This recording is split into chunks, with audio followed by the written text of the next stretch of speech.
شراكة الحكومة المنفتحة كنعتبرها أيضا فرصة من أجل استعمال الذكاء الجماعي، واللي كنعني به ذكاء كل الفاعلين والفاعلات، وأيضا ذكاء كل المواطنات والمواطنين لإيجاد الحلول لإشكالية التنمية، لأن كما كنعرفوا بأن التنمية هو التحدي الأكبر لإفريقيا. وهذه الشراكة المتعددة الأطراف الدولية هو واحد الإطار ونهج للعمل من أجل تجويد السياسات العمومية من مدخل تعميق وتوسيع المشاركة المواطنة، وأيضا تعزيز استهداف السياسات العمومية وجعلها أكثر انفتاحية. إذا نحن بصدد واحد إطار العمل جديد من المجتمع المدني كيشتغل إلى جوار الحكومة أو البرلمان أو المنتخبون والمنتخبات، ولكن بمقاربة ليست مقاربة ديال الشكل ديال الشراكة التقليدية أو المرافعة التقليدية المحضة، وإنما في إطار من العمل المشترك، من البناء المشترك وإيجاد حلول مشتركة لمختلف التحديات التي تعيشها المجتمعات الحالية. est un partenariat entre les associations de la société civile et du gouvernement, et il permet un dialogue et une collaboration pour accroître l'amélioration des politiques, et aussi pour rendre le gouvernement plus inclusif, plus ouvert et plus transparent. نثمن عاليا مبادرة الحكومة المنفتحة والتزام الحكومة المغربية في تنفيذ التزاماتها في هذه الفترة ديال فترة امتدادنا من 2021 إلى 2023 لتقييم وتتبع سياسات الحكومة، وخصوصا انخراط جميع القطاعات الوزارية الحيوية وانخراط مجلس النواب المغربي في مبادرة الحكومة المنفتحة وبعض الجهات المملكة والجماعات الترابية. حقق أعضاء شراكة الحكومة المنفتحة إنجازات هامة خلال ال10 سنوات الأخيرة، حيث تم اعتماد ما يزيد عن 4000 التزاما في مجالات متعددة كالخدمات العمومية والشفافية والميزانية التشاركية والولوج إلى المعلومة. على الرغم من الدينامية الإيجابية التي انخرطت فيها هذه الدول، يبقى تكثيف الجهود ضروريا لتكريس آليات الانفتاح والمشاركة المواطنة، سعيا منها لإحداث نموذج للدولة المنفتحة وتكريسا لمسارها التنموي. انخرطت المملكة المغربية في ورش الحكومة المنفتحة بمختلف مؤسساتها، حكومة وبرلمانا وجماعات ترابية، من أجل جعل المواطن شريكا أساسيا في تدبير الشأن العام.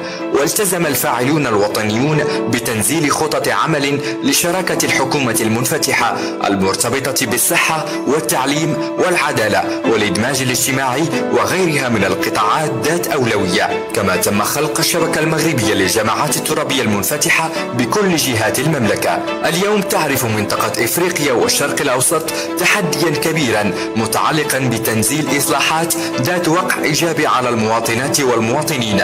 معا كحكومات ومجتمع مدني يمكننا تنسيق الجهود من أجل وضع المواطن في صلب السياسات العمومية وتعزيز ثقته في الفعل العمومي. مرحبا بكم في مراكش المغرب، مرحبا بكم في اللقاء الجهوي لإفريقيا والشرق الأوسط لشراكة الحكومة المنفتحة، الذي يركز هذه السنة على الاستفادة من مناهج الحكومة المنفتحة لتعزيز تقديم الخدمات العمومية في المنطقة من خلال مكافحة الفساد والابتكار الرقمي والولوج إلى العدالة والمشاركة المواطنة.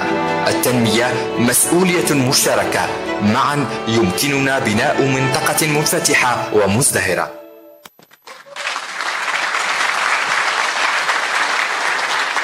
إذا مرحبا بكم في مراكش المغرب في اللقاء الجهوي لمنطقة إفريقيا والشرق الأوسط لشراكة الحكومة المنفتحة.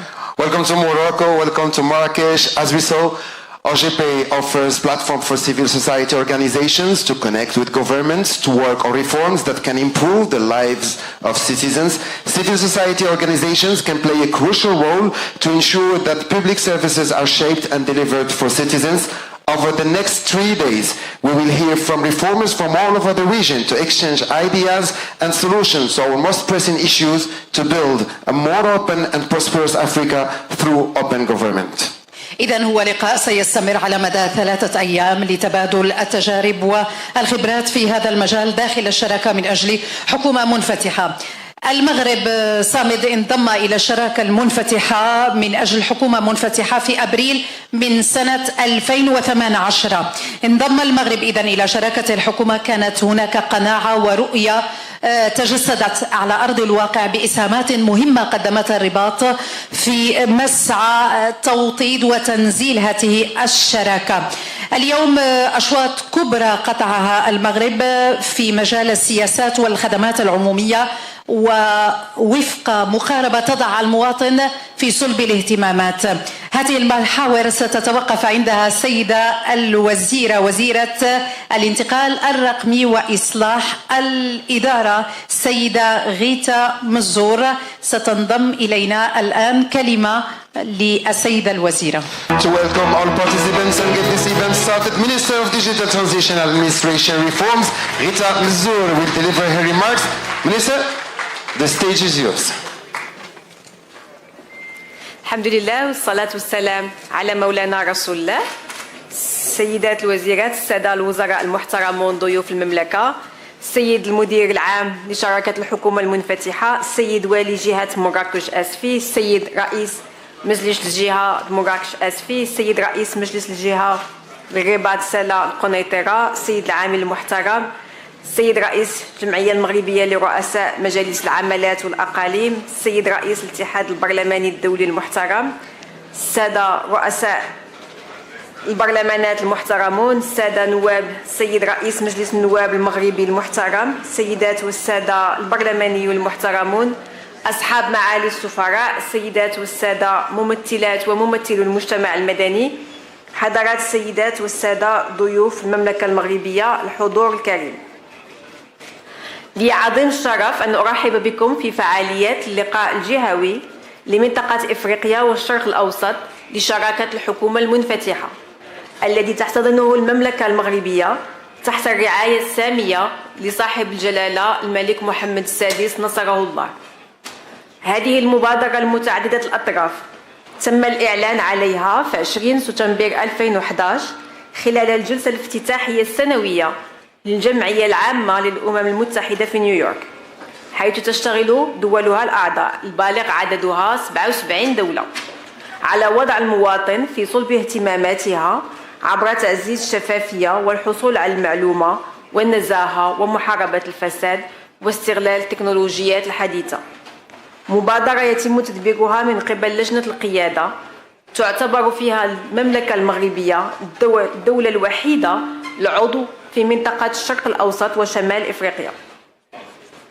انطلاقا من هذا الأساس تحتضن المملكة المغربية هذا اللقاء حرصا منها على تعزيز القيم التأسيسية لشراكة الحكومة المنفتحة، وذلك من خلال تبادل الخبرات والتجارب خلال مختلف فعاليات هذا اللقاء الجهوي، بما يعزز انفتاحنا على الأشكال الجديدة للتشاور والتعاون مع المواطنين والمجتمع المدني، وذلك وفق التوجيهات السامية لصاحب الجلالة الملك محمد السادس نصره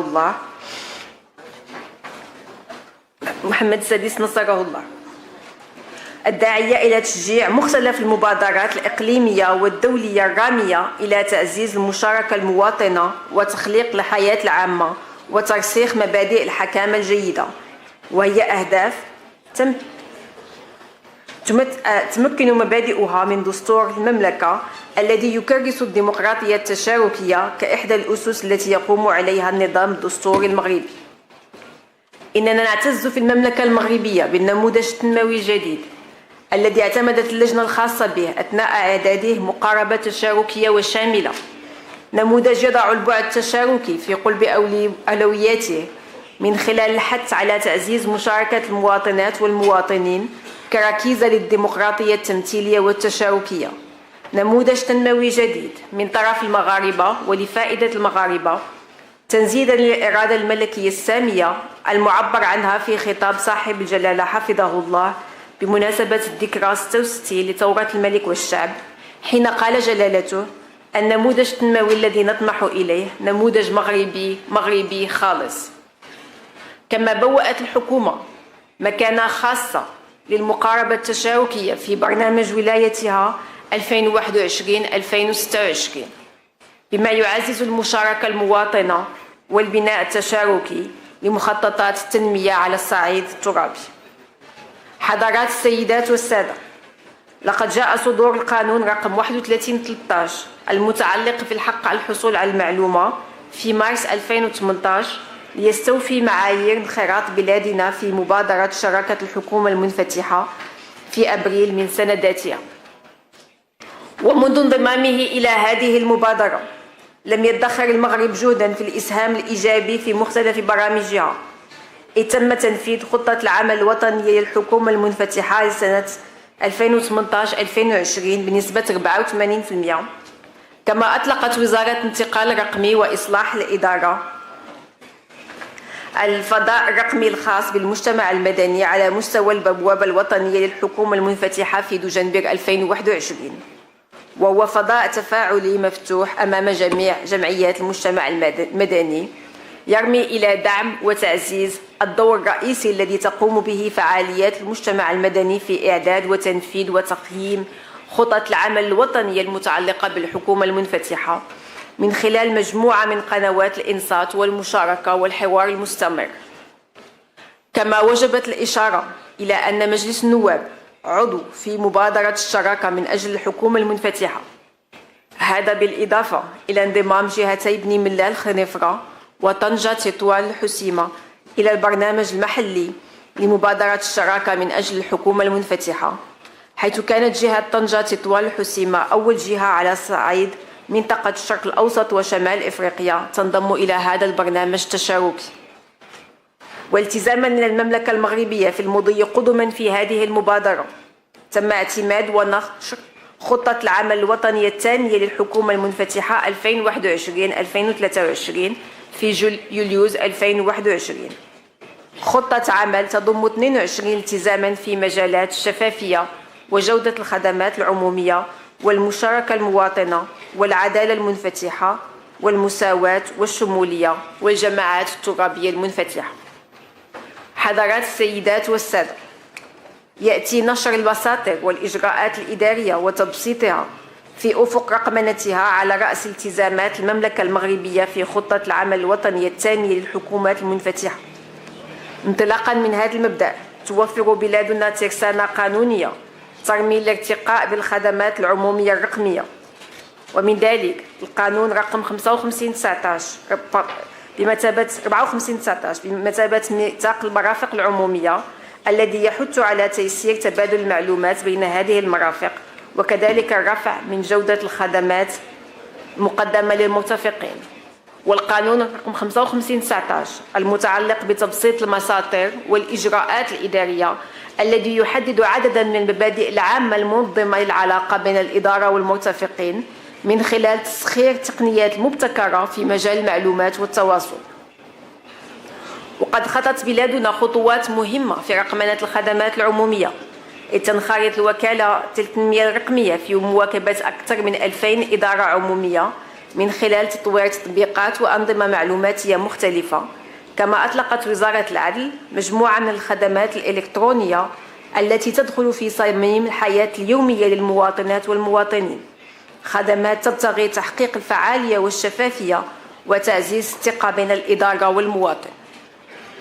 وبما أن لقاءنا الجهوي هذا يبتغي تعزيز القيم التأسيسية لشراكة الحكومة المنفتحة من خلال الاعتماد بشكل خاص على التكنولوجيا الرقمية، اسمحوا لي أن أتقاسم معكم تجربة بلادي في هذا الصدد، إذ نعكف حاليا على صياغة الاستراتيجية الوطنية للتحول الرقمي المبنية على تسريع الشمولية الرقمية وتحسين الخدمات الرقمية وجعل المملكة قطبا رقميا إقليميا، حيث عقدنا لقاءات عديدة مع الفاعلين في المجال الرقمي وتكنولوجيا المعلومات بهدف تكوين رؤية شمولية واضحة. كما حرصنا على الاستماع للمواطنات والمواطنين وتجميع أفكارهم وآرائهم وتثمينها بهدف إشراكهم في صياغة هذه الاستراتيجية الطموحة، وهي لقاءات جهوية تشاركية ستشمل جهات المملكة المختلفة وستشرك المواطنات والمواطنين في شتى المشارب ومختلف الأعمار حتى نلبي انتظاراتهم وطموحاتهم. حضرات السيدات والسادة، إن لقاءنا هذا الممتد على مدى 3 أيام، وما سيعقبه من جلسات وموائد مستديرة وتبادل خبرات له فرصة مواتية لمناقشة التحديات الرئيسية التي تواجهها بلادنا في تنفيذ السياسات العمومية وإرسام نظم حكامة جيدة. كما أن هذا اللقاء فرصة للمملكة المغربية للنهل من تجارب الدول الصديقة وتبادل الخبرات، مما يتمن المكتسبات المنجزة ويساعدنا على تدارك النقائص والعمل على تحقيق نجاعات ذات فعالية من حيث إشراك المواطنين في صياغة السياسات العمومية. وباستضافتها لهذا اللقاء تجدد المملكة المغربية انخراطها الدائم في كل ما من شأنه أن يسهم في تقدم قارتنا ومنطقتنا وازدهار شعوبنا. مواعيد دولية وقارية والجهوية يوليها المغرب عناية خاصة باعتباره فاعلا نشيطا في السعي الدولي لتحقيق التنمية المرجوة لشعوب العالم المختلفة، حيث ستستضيف بلادنا في هذا الصدد وفي شهر أكتوبر من السنة القادمة الاجتماعات السنوية لمجموعة البنك الدولي وصندوق النقد الدولي Open Morocco 2023، وهو الموعد السنوي البارز للقطاع المالي الدولي الذي يجمع وزراء المالية وولاة البنوك المركزية للبلدان الأعضاء في هاتين المؤسستين البالغ عددها 189 بلدا، إضافة إلى ممثلي القطاع الخاص والمنظمات الغير الحكومية والوسط الأكاديمي. اختيار يأتي لتعزيز سمعة المملكة كبلد مستقر يتبعه التسامح والانفتاح والديناميكية، وهو شهادة على ما تحققه في السنوات ال20 الأخيرة على المستوى الديمقراطي والاجتماعي والاقتصادي. في نهاية كلمتي أود التنويه بجهود الخفاء الساهرين على حسن تنظيم هذا المؤتمر الجهوي، كما أشكر مختلف شركائنا آملين أن تكون مخرجاته ذات قيمة مضافة على بلادنا والقارة الإفريقية ومنطقة الشرق الأوسط، متمنية لكم مقاما سعيدا في مدينة مراكش، والسلام عليكم ورحمة الله تعالى وبركاته. شكرا سيدة الوزيرة غيثة مزور، وزيرة الانتقال الرقمي وإصلاح الإدارة. وقد تعذر على رئيس الحكومة الحضور أمام التزاماته. رئيس الحكومة عزيز أخنوش خص الحاضرين في هذا اللقاء الجهوي لمنطقة إفريقيا والشرق الأوسط لشراكة الحكومة المنفتحة، خص الحضور بهذه الكلمة عبر الفيديو. Thank you, Minister Mazur, and for leading effort to convene everyone gathered here today. We will now watch a video from His Excellency Mr. Aziz Akhannouch, Head of Government of the Kingdom of Morocco. حضرات السيدات والسادة الحضور، بداية يسعدني افتتاح أشغال اللقاء الجهوي لمنطقة إفريقيا والشرق الأوسط لشراكة الحكومة المنفتحة اللي كتستضيف المملكة المغربية تحت الرعاية السامية لصاحب الجلالة الملك محمد السادس نصره الله وأيده. هذا اللقاء الجهوي كيهدف إلى تقاسم تجارب تحسين الخدمات العمومية، خصوصا عبر الانتقال الرقمي والمشاركة المدنية والولوج للعدالة ومحاربة الفساد. واسمحوا لي أن أرحب بالمناسبة بضيوف المغربي الكرام، وأن أتمنى لهم مقاما طيبا ببلدهم الثاني، متمنيا لأشغال هذا اللقاء الهام كامل النجاح والتوفيق. كما لا يخفى عليكم فإن المملكة المغربية تحت القيادة الرشيدة لصاحب الجلالة محمد السادس نصره الله، وتنزينا للمبادئ الدستورية المتعلقة بالحكامة الجيدة وتنفيذ البرنامج الحكومي، تعد بين الدول الإفريقية اللي كتسعى إلى الحد من الفوارق الاجتماعية والمجالية وتحقيق العيش الكريم لكافة المواطنين والمواطنات. ومن أجل ذلك سهر جلالة الملك على إطلاق نموذج نموي جديد باعتماد مقاربة تشاركية وإدماجية، وهو نفس النهج اللي اعتمدته الحكومة في مختلف الإصلاحات اللي كتقوم بها عبر إشراك جميع مكونات المجتمع المغربي، سواء كانت الأحزاب السياسية أو النقابات العمالية أو المجتمع المدني، وهو ما يؤكد التزام المملكة بمبادئ الحكومة المنفتحة. حضرات السيدات والسادة، تم اعتماد التنمية المنفتحة كآلية تشاركية لتحقيق الوش التنموي الجديد باعتبار التنمية مسؤولية مشتركة بين الدولة وباقي الفاعلين والمتدخلين من القطاعين العام والخاص والمجتمع المدني ومراكز التكوين والأبحاث. وكما أننا في الحكومة نراهن على جعل المواطن في مركز اهتماماتنا وشريكا أساسيا في البحث عن الحلول للتحديات المجتمعية التي تعنيه بصفة مباشرة مما سيؤدي إلى الاستجابة إلى حاجياته وبالتالي تحسين ديال الجودة ديال الخدمات العمومية كأساس من أسس الدولة الاجتماعية، وكذا التعزيز ديال منسوب ديال الثقة بين المواطن والإدارة. كما لنا اليقين أن مشاركة المواطنات والمواطنين في مسلسلات التشاور والحوار والتنزيل للسياسات العمومية هي الوسيلة الأنسب لتسريع وتيرة التنمية بصفتهم الأقرب إلى فهم الخصوصيات المجالية وإلى التعبير عن الأولويات المحلية وإلى تقييم أثر هذه السياسات العمومية على معيشهم اليومي. إن التنمية المنفتحة كتعتمد على المبادئ المتمثلة في الشفافية والمسؤولية والمشاركة الوطنية واستثمار التحول الرقمي، وهي مبادئ ليست بالغريبة على المسار الديمقراطي المغربي، حيث سبق اعتمادها في عدة محطات تاريخية من قبيل أشغال هيئة الإنصاف والمصالحة والتشاور حول الدستور، وكذلك إشراك المواطنين عند إعداد النموذج التنموي الجديد. وللتذكير فمنذ انخراط المملكة المغربية في المبادرة الدولية لشراكة الحكومة المنفتحة سنة 2018 تعبأت بكل ومختلف مؤسساتها العمومية من حكومة وبرلمان وعدالة وجماعة ترابية في وضع خطط عمل تشاركية في مجالات تعزيز الشفافية والمساءلة والمشاركة الوطنية، وكنسعوا اليوم إلى تحقيق الالتقائية بين مختلف المؤسسات العمومية في وجه الانفتاح من أجل بناء استراتيجية الدولة المنفتحة.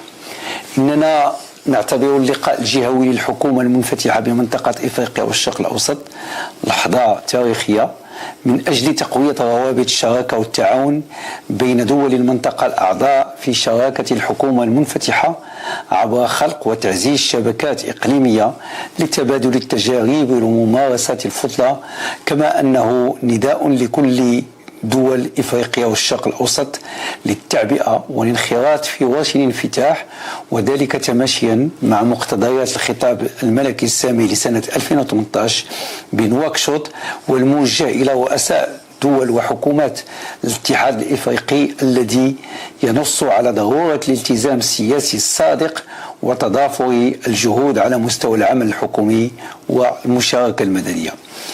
إن الانفتاح من أجل التنمية يستوجبان العمل بالانخراط الجماعي على المستويين الدولي والإقليمي، وفي هذا الإطار فالحكومة المغربية ملتزمة بإنجاح هذا المشروع الحضاري والمواكبة ودعم الدول الإفريقية عبر اقتسام تجربتها وتقوية قدرات مختلف فاعلين عبر الآليات والمبادرات المحدثة بدعم من الشركاء التقنيين والماديين بهدف تعزيز روابط الشراكة جنوب جنوب، وكذا مواجهة التحديات من أجل رفاه المواطنات والمواطنين. ولا يفوتني أن أتقدم بالشكر لجميع المتدخلين في إنجاز هذا الوش، وخصوصا وزارة الداخلية والوزارة المنتدبة في الانتقال الرقمي وإصلاح الإدارة والفاعلين الميدانيين المنخرطين في هذا المجال. كما نهنئ منظمة شراكة الحكومة المنفتحة على أسلوب العمل في هذا الميدان.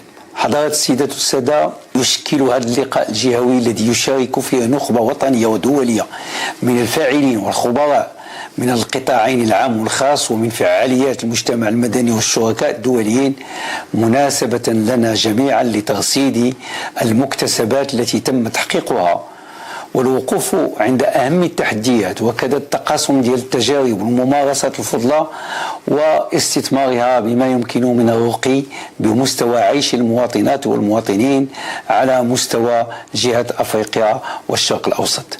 ولي اليقين أن نتائج أشغال هذا اللقاء غادي تساهم لا محالة في إغناء النقاش وتقديم تجارب مقارنة وطرح أفكار ومقترحات عملية قابلة للتطبيق والملائمة بما يخدم هذا الوش المجتمعي.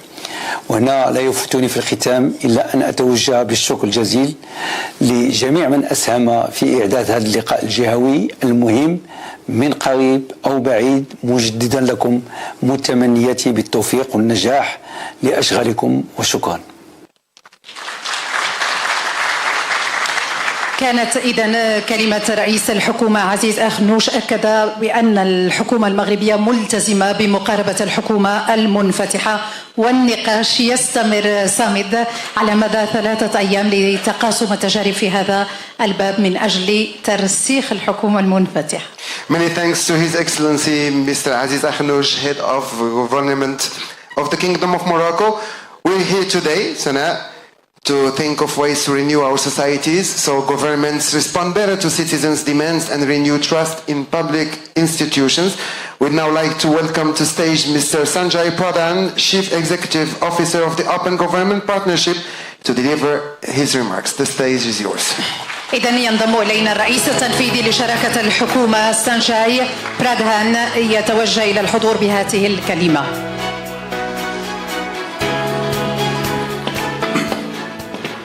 Good morning, bonjour, dear excellencies and friends. First, my immense gratitude to the government of Morocco for hosting us. It is truly energizing for me to be here in 3 dimensions rather than on Zoom with this vibrant community of reformers from national government, civil society, local governments, parliaments from across the region. We need your vitality at this critical time when the region is confronting a confluence of 5 crises. First, a lingering, debilitating pandemic.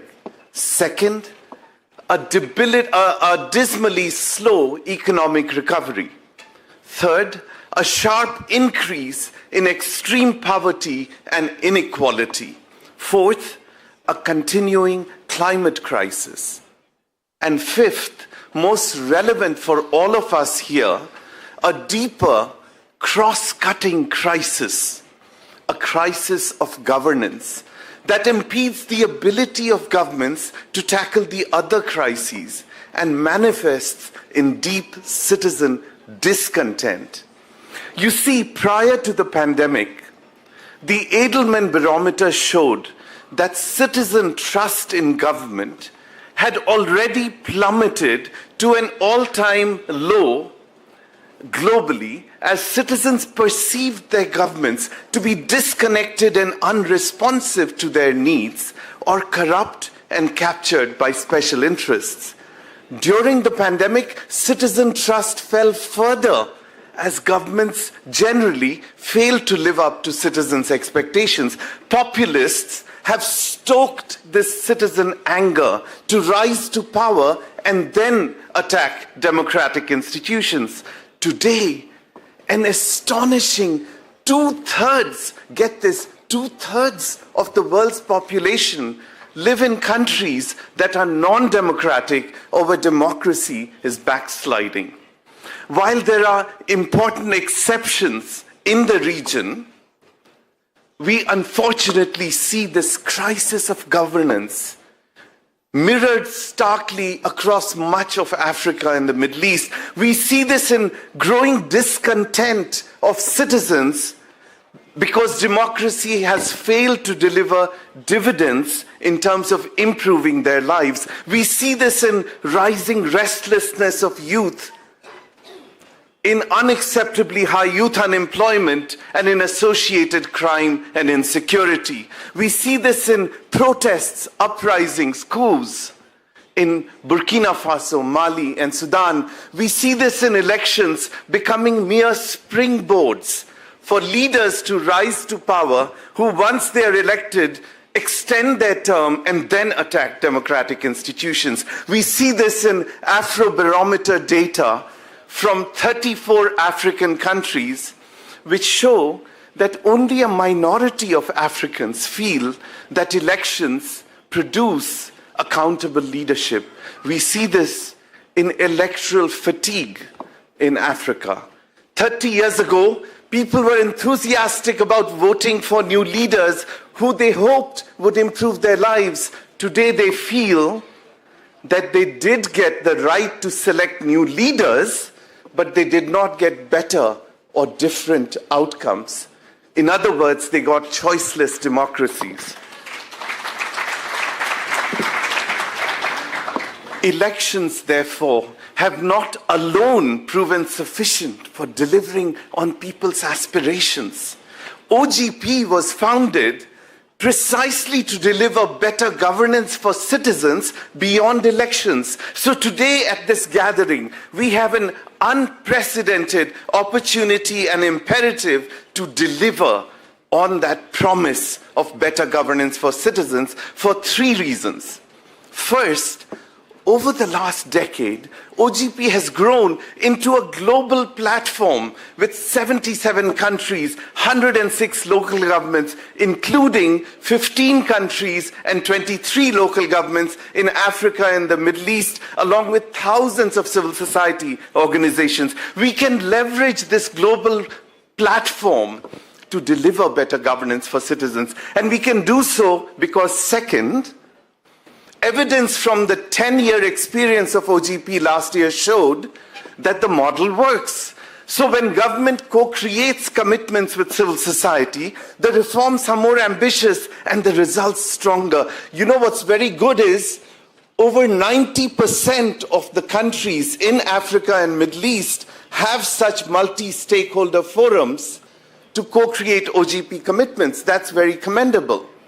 And third, the independent reporting mechanism has assessed that over the last decade, literally hundreds of ambitious OGP reforms have indeed made governments significantly more transparent, participatory, accountable for citizens, thereby empowering citizens to shape and oversee their governments every day, not just once in a few years when they cast their vote. We call this democracy beyond the ballot box.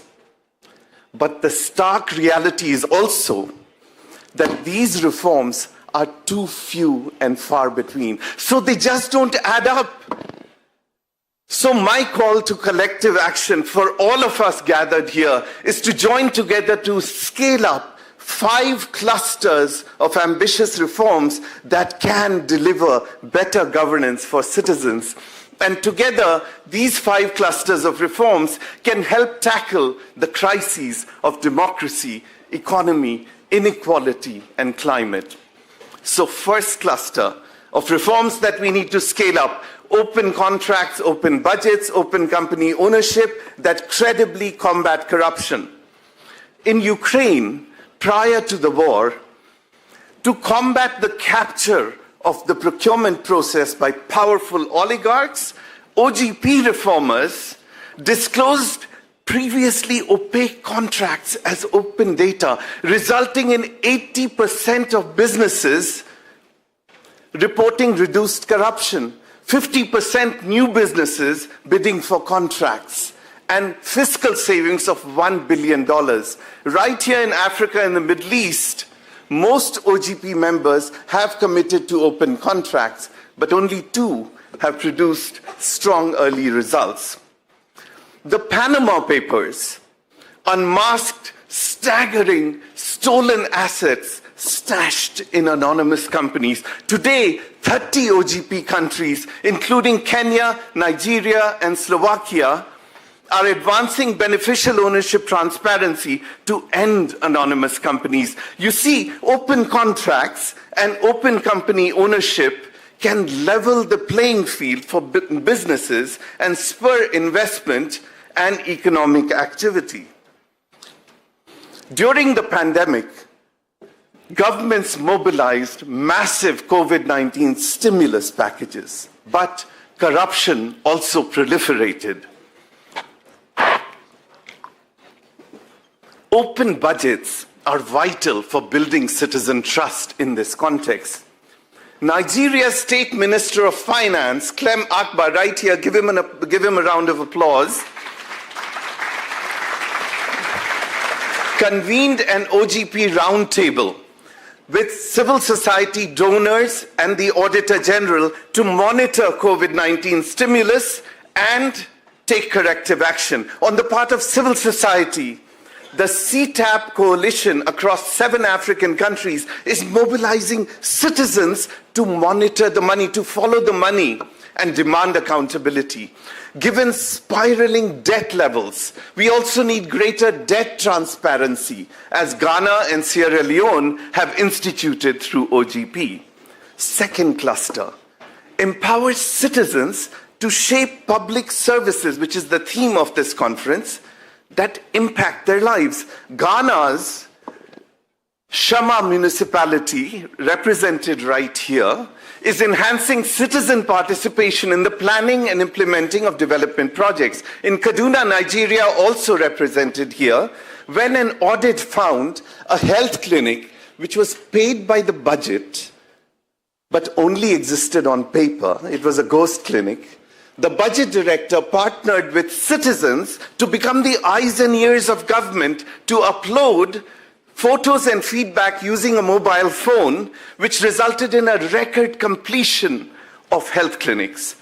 In Panama and Ecuador in the Americas, reformers are empowering citizens, including those most vulnerable to climate change, to shape ambitious climate actions. Let us together scale up such OGP reforms, including at the local level, such as through Morocco's network of open local governments announced by the minister just now, which can scale up ambitious reforms that empower citizens to shape public services and simultaneously ensure that government responds to citizen feedback. Third cluster, empower historically marginalized people to fight inequality through Côte d'Ivoire's, and Côte d'Ivoire is also represented here, participatory budgeting. Women's groups are setting budget priorities and funding projects that respond to their needs. Kenya, represented here, has required that 30% of procurement contracts are awarded to women, youth, and persons of disability. Jordan, represented here, is enhancing youth participation in shaping its national youth strategy. Let us scale up such reforms that build more inclusive societies. Fourth cluster, leverage digital technology as a huge enabler, accelerator of open government and direct citizen engagement. This, for instance, is a key pillar of the Moroccan government's new upcoming digital strategy, as the minister just announced. You know, OGP reformers are also tackling digital threats, such as the insidious spread of disinformation online, by regulating online political ads in the Netherlands, or improving the transparency of public algorithms used to deliver services in Canada. Fifth, protect civic space, without which open government simply doesn't work. Sadly, across Africa's 49 countries, 88% are classified as closed, repressed, or obstructed in civic space. Through OGP, we must advance commitments that instead protect civic space, that protect our basic ability to freely speak, associate, and assemble. Such as in Nigeria, where in the aftermath of the NSAR's protests against police brutality, reformers and activists leveraged OGP to improve the oversight of the police. To advance these 5 clusters of reforms that I've shared, we must forge stronger and broader coalitions. We must begin by reinvigorating our own OGP community right here in Marrakesh. But we must also forge new coalitions, such as with youth and social movements. that can mobilize citizens as allies, or with broader cabinet ministers who can advance open government across sectors. I call upon donor partners here to support the OGP's country-owned platform and resulting ambitious action plans because of compelling evidence that the Africa region, I want you to note this, has the most ambitious commitments in OGP across regions, but the weakest implementation, so it requires donor assistance. Let me close on a personal note. I grew up in Bihar, India's poorest and most corrupt state. My father was a government officer, like around half of this audience. He was responsible for building roads in Bihar. Growing up, I saw abject poverty, where the poor were robbed of even the most basic public services, which is the theme of the conference, while corrupt elites looted the state behind closed doors. My father fought a lonely battle against this corruption. He fought for open government, even though the term did not exist then, by insisting on awarding road contracts through open tender, even though he was viciously attacked and threatened by powerful forces.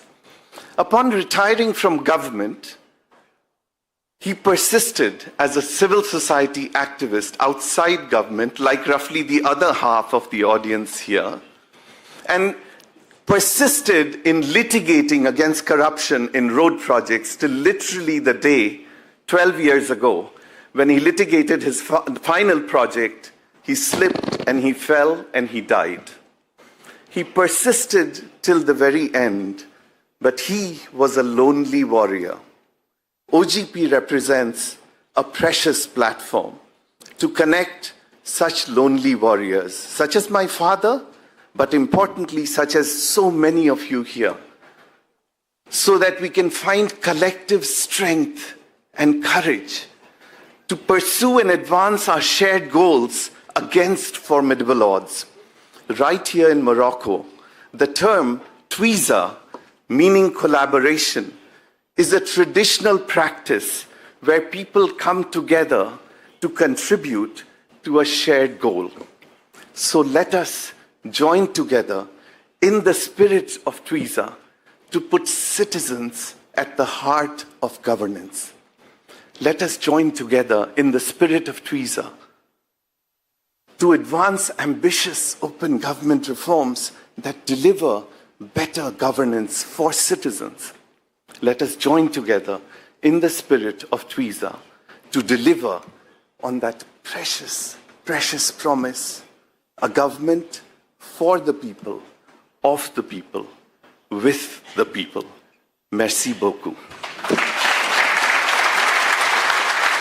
شكرا السيد سانجاي وهو الرئيس التنفيذي لشراكة الحكومة المنفتحة.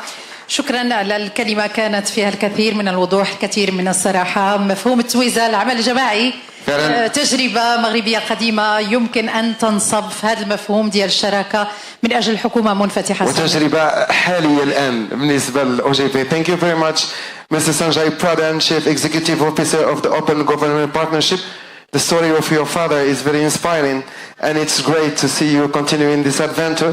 This is really great, and the concept of Twiza is very important. We have to know that the collective strength is always better. We are lonely fighters, but we have to gather our efforts. Thank you very much, and welcome to Morocco. One unique feature of the OGP model is the collaboration between government and civil society. To highlight this collaboration, we would like to invite Stephanie Mouchai, member of the OGP Steering Committee. Ms. Mouchai, the floor is yours. إذن ستيفاني موشاي على لجنة القيادة الدولية لشراكة الحكومة المنفتحة تخص الجلسة الافتتاحية بهذه الكلمة. Thank you. Minister of Digital Transition and Administrative Reform, Dr. Gita Mizor, ministers, members of parliament, local government and leaders, and other distinguished representatives of states, civil society and staff of the Open Government Partnership, Ladies and gentlemen, good morning. Good morning. I'm very pleased this morning to have the opportunity to address this regional gathering of champions, reformers, and colleagues. Thank you so much to our host, the Kingdom of Morocco. Let me begin with the acknowledgements and kudos of our way of working and the partnership. Thousands of dedicated civil society across the continent who are represented here today have worked passionately and tirelessly alongside governments towards the open government agenda. Civil society acknowledges that the Open Government Partnership co-creation model is most unique and robust in putting both government and civil society reformers on the same table to co-create and implement country reforms of any other multilateral initiative.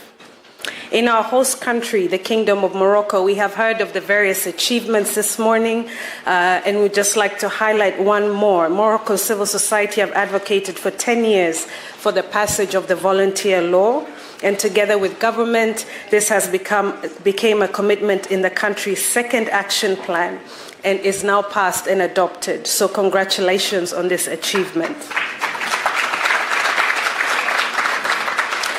Indeed, in all other regional member countries of the OGP, my own country, Kenya, having some good examples, civil societies celebrate wide-ranging reforms in various thematic areas, enabling frameworks, tech and innovation, as well as shifts in the culture of doing government that are working for the public good.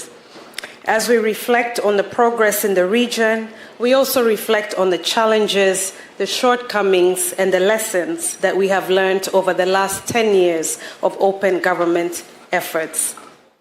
The civic space is a key one, as mentioned by Sanjay. It is such a critical space for civil society and other civic actors, including the public, to exercise democratic freedoms such as freedom of expression, media freedoms, freedom of information, association, and assembly, including the right to dissent as well as to dialogue. This civic space is both physical, that is offline, as well as online through various platforms of social media and digital media engagement.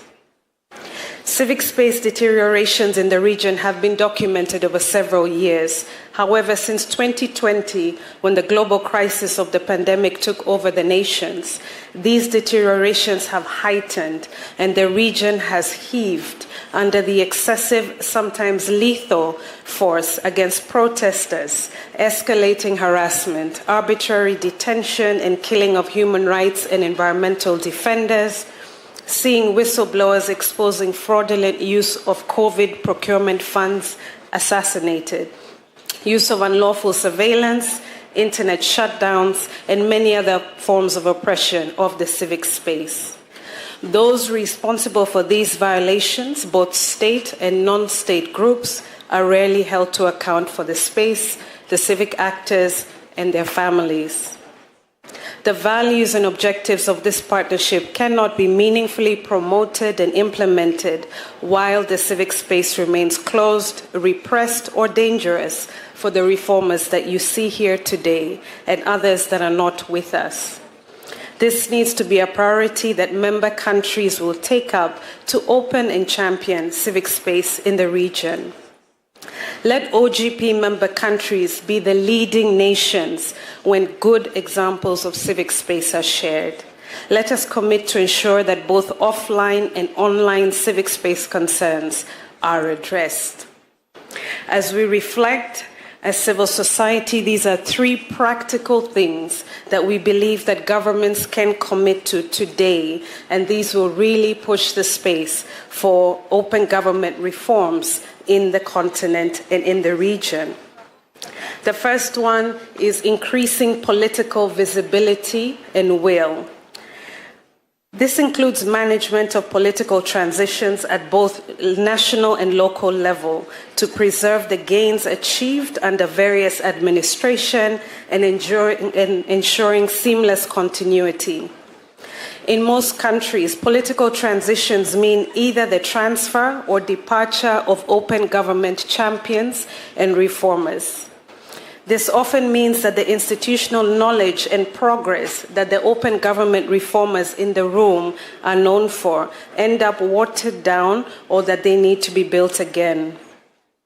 In some countries, the issue is that political visibility for OGP is only with the office or the agency that is tasked with OGP oversight. This not only causes some level of regression, but it also means that less time is spent building on the work that the reformers have already labored tirelessly for these gains, and that the potential to build a more ambitious, robust commitments and implementation that Sanjay mentioned is severely hampered in the time that it takes to build back the political will and the visibility. In order to do this, several proposals have been made for consideration by governments, such as implementing domestic open government frameworks, putting in place performance mechanisms, institutionalizing parliamentary committees for OGP and national secretariats, having dedicated high-level technical persons for each action plan commitment to ensure both political support and technical implementation. And lastly, strong concrete showcases for open government. The proof, after all, is in the eating of the pudding, as they say. The second area that will push the needle for countries on open government reforms is the commitment of state funds for these reforms. Financing of open government reforms has been flagged as a big area of weakness for achievement of both national and local commitments.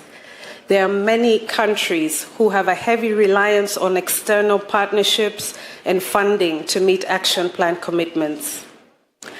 While the challenges of this global season that are upon us are real and they are constraining for many governments, we want to underscore that open government commitments are key to meeting all the demands of the pandemic response and recovery, be it in delivery of public goods and services, addressing economic inequalities, or measures for access to justice. It is critical for member countries to leave this meeting having determined that our commitments are funded nationally, even in part. This will also support some of the challenges of political transitions that I've discussed earlier. In the civil society consultation ahead of this meeting, this comment was made: justice should not suffer when there are competing crises at national level. I very much agree and would say that open government approaches should not suffer in the name of competing priorities, but rather should be embedded and prioritized within the approaches to mitigate issues of public interest. The third thing that we can do that's already been mentioned is to deepen inclusion and participation. And this is a call to both governments and civil society, as well as the media, to work together to enhance inclusion and participation of broader constituencies of civic actors, but particularly special groups, including women, youth, persons with disabilities, economically marginalized groups, as well as persons living in rural areas. We may not all be able to participate in such meetings or take place in technical consultations and so forth. However, we can and should broaden the voice and participation of groups, particularly in shaping priorities and implementation of the action plan commitments. Local governments and community media, you especially have a unique opportunity, being closer to the people and having access at the smallest unit of representation to ensure that open government is leading the way in the way of doing government so close to the people. The local government constituency now exceeds the national government membership in the partnership. Let this not just be a moment of potential, but let us realize the great opportunity that these local governments present for our goals, knowing that a good number of local membership is from the Africa and Middle East region. In closing, civil society would like to extend a deeper hand of dialogue and partnership over the next 10 years. We would like to strengthen dialogue, the spaces for dialogue with governments. For new government officials, especially in local governments, but all across the board, Civil society have opportunities to support trainings and peer-to-peer engagements to support government reformers in this important work. We want to support the closing of any gaps between parliaments, civil society, and the public in working together and overall to see stronger in-country management and governance of the open government partnership processes. As we go into the next 10 years of the partnership, we are assured that the partnership is meaningful, that it is needed, and that it is relevant. In the next 10 years, let us aim for the findings that in the second decade, the partnership is critically transformative, life-changing, and revolutionary for governments and the people that they serve. For those of us that are gathered here today, let us be able to say in decades to come, we were there when it all shifted for open government in Africa and in the Middle East. Thank you for your kind attention, and thank you again to our host, the Kingdom of Morocco. شكرا للسيدة ستيفاني موشاي التي خصت الحضور والجلسة الافتتاحية بهذه الكلمة. هي إذن توجهات كبرى وقناعة تقتسمها اليوم 77 دولة تؤمن بفلسفة ومقاربة الحكومة المنفتحة. هذه المقاربة صامد حاولت فرقة خيال الظل أن تجسدها بحس إبداعي مبهر. وأدعوك صامد أن نتابع هذا العرض لفرقة خيال الظل تقربنا من شراكة الحكومة المنفتحة. Thank you, Ms. Moshai. This next performance that uses shadows and silhouettes highlights the importance of addressing the most important issues that affect citizens and how we can use open government to overcome them. Let's watch Khayal.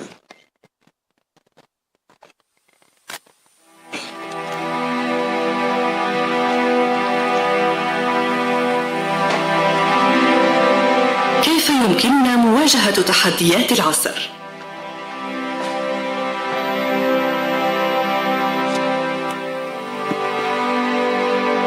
كيف يمكن إشراك المواطن والمواطن في عملية اتخاذ القرار؟ يتوقف الأمر على نهج مقاربة طموحة وجريئة يكون المواطن محورها ومقصدها. إنها مقاربة الحكومة المنفتحة. تعتمد مقاربة الحكومة المنفتحة على مبادئ الشفافية، الشمولية، التشاركية والمساءلة.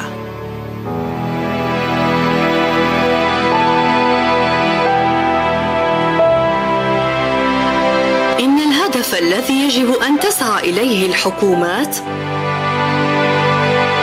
هو العمل مع المواطنات والمواطنين لتطوير سياسات أكثر ذكاء وخدمات ذات جودة عالية ينعكس أثرها إيجاباً على الجميع.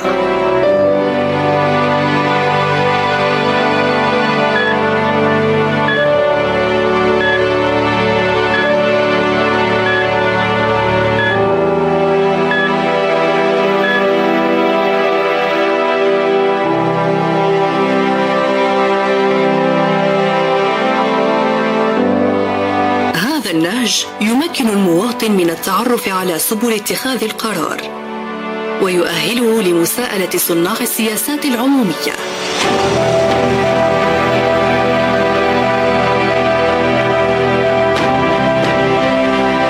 إن اعتماد الميزانيات والصفقات المفتوحة يمكن من مكافحة الفساد وتفادي ضياع المال العام. الولوج المتكافئ إلى نظام العدالة وتكريس الحق في الحصول على المعلومات ولا سيما للفئات الأكثر هشاشة يمكنان من تعزيز الشفافية والنزاهة.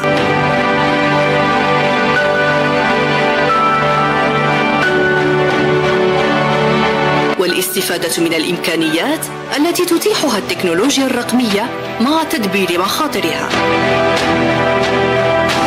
لضمان شمولية الإصلاحات المعتمدة.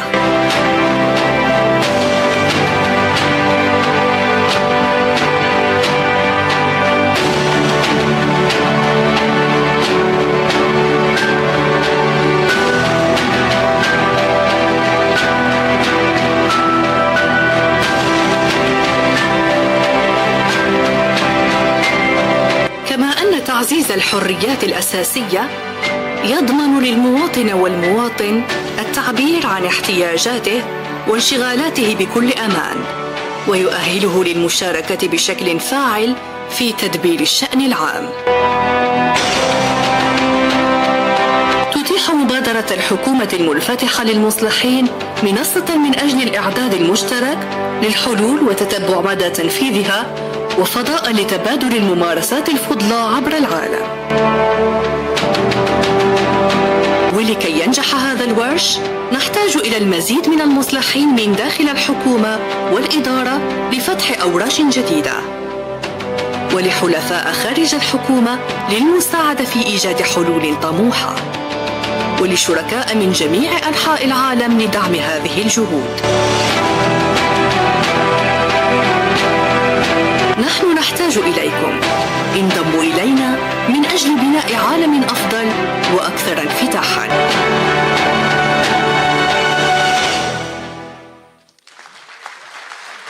عالم أفضل وأكثر انفتاحاً. تحت تصفيقاتكم تنضم إلينا فرقة خيال الظل التي استطاعت أن تقربنا من مقاربة وشراكة الحكومة المنفتحة.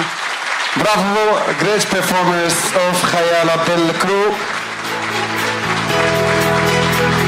And Mozar طيف الظل, great job, they are creative, trying to do their best to give the great performances. They participated on a TV reality show. They were representing Morocco and it was great. تبارك الله عليكم جميعا. خيال الظل فرقة تعرف عليها الجمهور العربي عبر برنامج اكتشاف المواهب Arab Got Talent. بعد ذلك قامت الفرقة بعروض مبهرة في مواعيد عالمية. تبارك الله عليكم مرة أخرى خيال الظل. We can give them a round of applause again. Thank you very much for being with us. We are proud of you. نعود إلى أجواء اللقاء الجهوي لمنطقة إفريقيا والشرق الأوسط لشراكة الحكومة المنفتحة. اليوم صمد 7 حكومات محلية من 3 دول هي أعضاء في الشراكة تنضم إلى شراكة الحكومة المنفتحة. البلدان ال3 هي غانا، تونس، المغرب، هي بلدان أعضاء في الشراكة. واليوم 7 حكومات محلية تنضم وتوقع على هذه الشراكة. This year, OGP also welcomed 30 new local members, 7 of which are from Africa and the Middle East. Today, we would like to welcome them to the partnership and recognize their efforts in making their governments more open and responsive to their citizens' needs. On behalf of the RGP community, we welcome from Morocco, municipality of Tétouan and the region of Nimla al-Khnifra. From Ghana, Ketu South Municipal Assembly, Alloga District Assembly, Tarkwan Souaye Municipal Assembly, and Wassa Amin Fi East Municipal Assembly, and from Tunisia, the commune of Carthage. Welcome all. Please give them a round of applause. إذن 7 حكومات محلية في البلدان ال3 غانا، تونس، المغرب تنضم إلى هذه الشراكة. وفي شراكة الحكومة المنفتحة كما تتبعنا في الكلمات ديال المتدخلين جميعا في هذه الشراكة المجتمع المدني. صوت المجتمع المدني قوي ويسمع داخل هذه الشراكة. سؤال تحسين خدمات جودة الخدمات العمومية.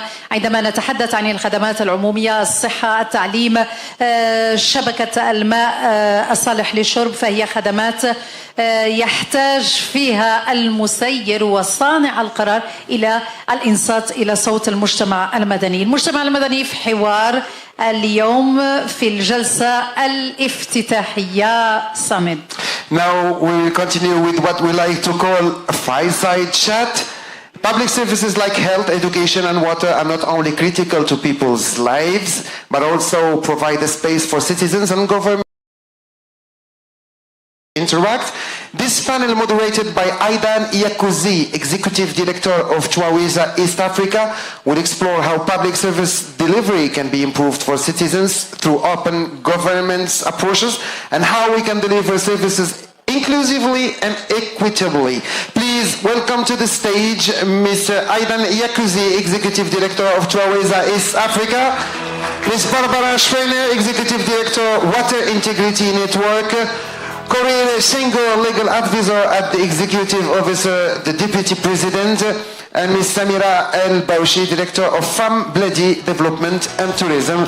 Thank you for being with us today.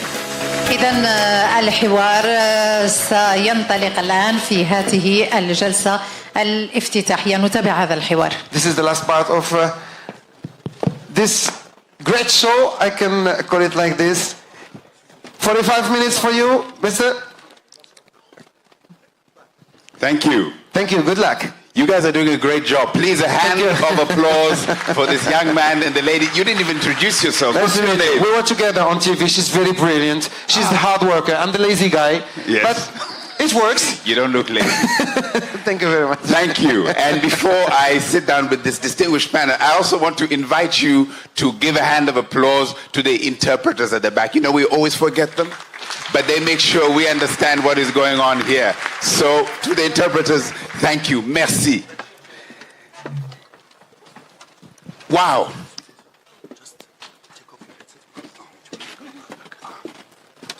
Okay, I don't know how to use technology. You'll excuse me. So welcome. The theme of this 3 days is about delivering public services better. This is what makes open government, transparent government, inclusive government meaningful to ordinary people beyond these very important meetings. But what is meaningful to them is that their lives improve. So we have here this amazing panel to help us understand and to help inspire us as to how we can use open government to make life better for most people. As I think Sanjay mentioned, in the African region, 21 members have made 113 public service delivery commitments since 2011. But one of the challenges is that ambitious commitments, very slow implementation. So maybe we can talk to one another here and you can inspire us with your own experience of how you can make public service delivery much better with respect to citizens themselves. I'll start with you, Barbara. Barbara, you are Executive Director of Water Integrity Network. Water clearly is at the core of a good quality of life. Every government talks about not leaving anybody behind, and yet we know many, many people around the world do not have good access to clean water.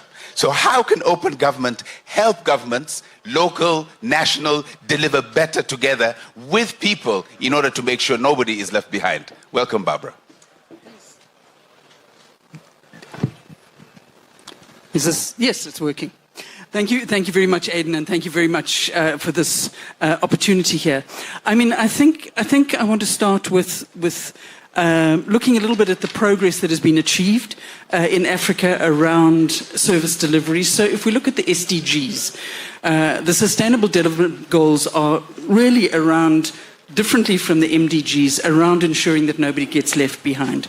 But if we look at delivery in the African continent, we're way behind where we should be, unfortunately. So if we look, by 2020, we were about half the way, generically as Africa, and of course there are very huge differences across the continent, but we're about halfway towards meeting the SDGs, and that's just not good enough. And then, unfortunately, COVID hit. And of course, we're in the middle of the climate crisis, which is not helping at all, and in fact is making things particularly difficult in Africa, in a continent that didn't actually contribute to climate change, which is particularly unjust. But if we look at what COVID did, COVID pushed 55 million Africans into extreme poverty. It seems to have set us back about 20 years in the process to eradicate poverty. So leaving no one behind, no, lots of people are getting left behind. My point is that it's not an accident who gets left behind and where.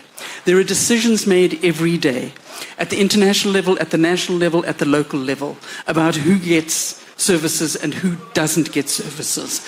And people don't get services because in some way they're invisible. Or in some way they're not important in the scheme of things. So it might be because they're the wrong ethnic group, or because they're women in a very patriarchal society, or because they're disabled people, or because they're refugees and they're not actually citizens of a country. And there are decisions made every day that actually determine who the people are who get left behind. my contention is that open government enables us to actually see those people in a different way, make the invisible visible, and therefore actually improve the service delivery to those that are currently being left behind. And I'll give you an example from the South African situation, because I'm a South African. I worked in government in South Africa for many years.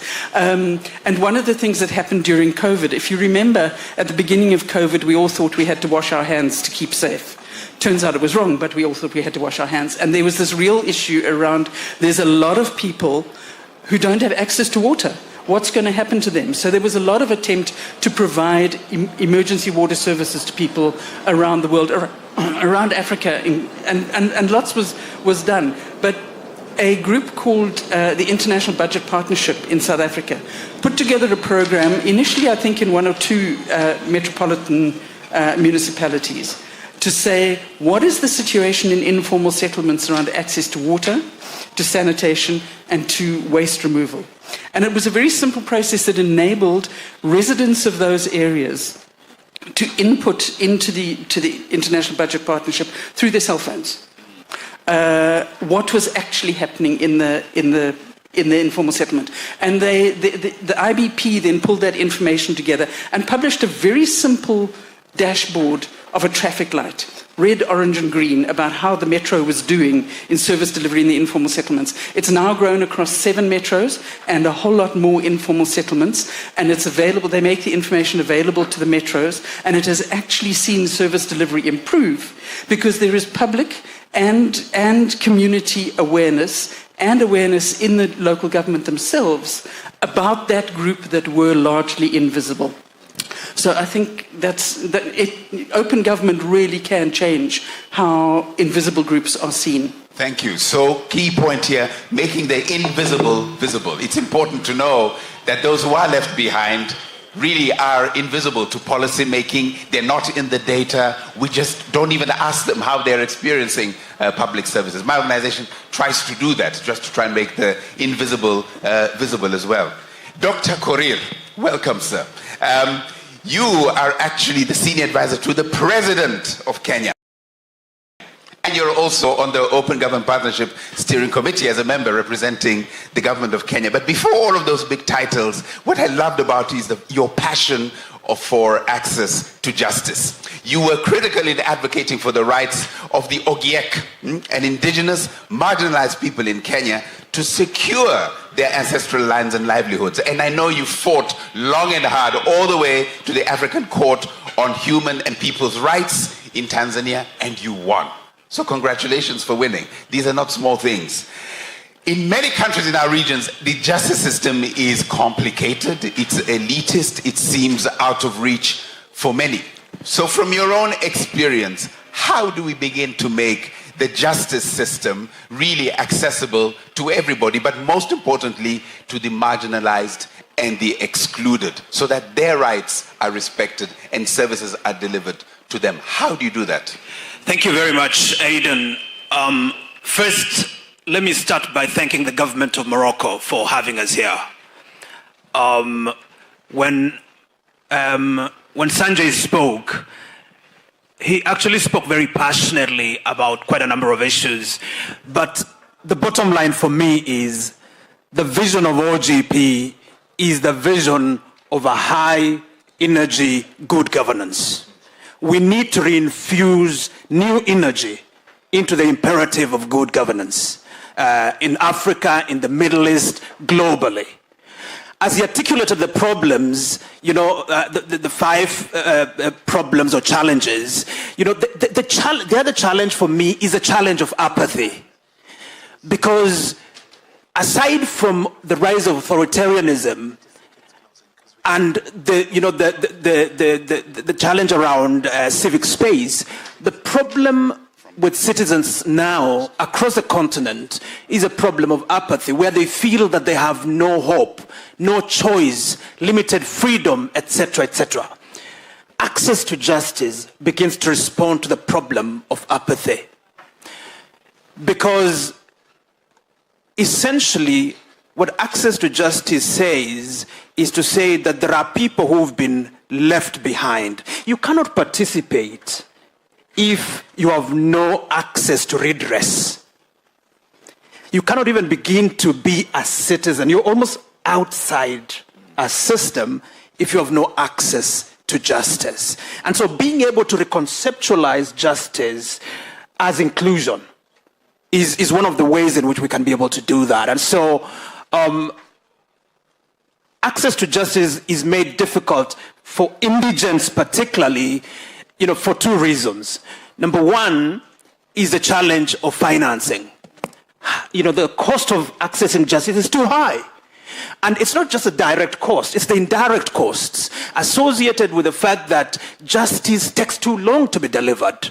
Poor people come to court once, the second time they give up, even if they were seeking a very basic form of redress. Take the case that you referenced, for example, the Ogia case. You're talking about a whole community that has been dispossessed of its land, fighting for its rights over a 15-year period. Very few communities can do that, And they begin to enter a place of either apathy or resentment. And beyond resentment, it can actually, if well mobilized, it can become a force that threatens the state, okay? And so, as government, we need to do more to have a very clear strategy around access to justice. Kenya government, for example, has prioritized now the issue of access to justice. The judiciary of the Republic of Kenya, at the level of the Chief Justice, has an access to justice strategy that seeks to address the bottlenecks for accessing justice, especially on the part of marginalized communities, on the part of indigent people, population in informal settlements, addressing, cost constraints, digitizing court records, facilitating virtual hearings and virtual courts and virtual proceedings, making proceedings available online, among others. And this has been made possible because across government in Kenya, we are promoting a culture of openness. We have our parliamentarians here. Parliamentary proceedings are beginning to become open, not just at the level of the whole house, but at the level of committees, so that what is going on at committees in terms of oversight of the use by the executive of national resources, can be plugged into citizens. So citizens are aware about what is going on in government. And so I think in a nutshell, the point to be made is that access to justice is relevant to this open government conversation, to the extent that it brings to the center communities and persons who hitherto would be completely outside, okay, and therefore facilitates their inclusion and their visibility, just to hack to what my sister said.